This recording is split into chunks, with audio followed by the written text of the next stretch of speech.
Hygiene কারিকুলামের প্রধান কাজ হচ্ছে হাইজেন মানে হচ্ছে পরিষ্কার পরিচ্ছন্নতা। হাইজেন মানে কি? পরিষ্কার পরিচ্ছন্নতা।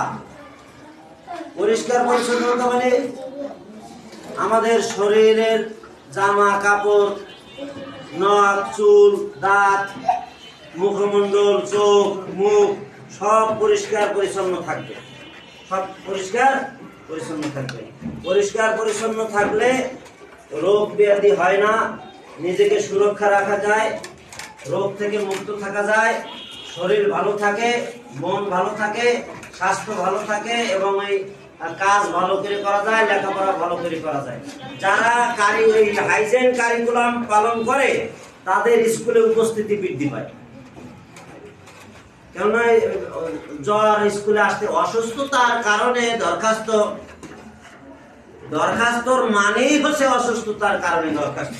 প্রত্যেকটা স্কুলে অসুস্থতার কারণে দরখাস্ত, এইটা মুখস্থ করাই, তারপর লেখা, তারপর জমা দেয়।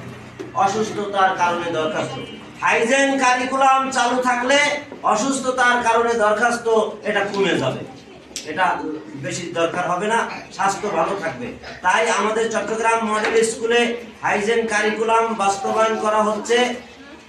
ম্যানেজিং কমিটির সদস্য, অভিভাবক, শিক্ষক, ছাত্রছাত্রী সবাই মিলে আমরা পরিষ্কার পরিচ্ছন্ন থাকব এবং নিজেদেরকে স্বাস্থ্য সুরক্ষা করব, রোগ থেকে মুক্ত থাকব।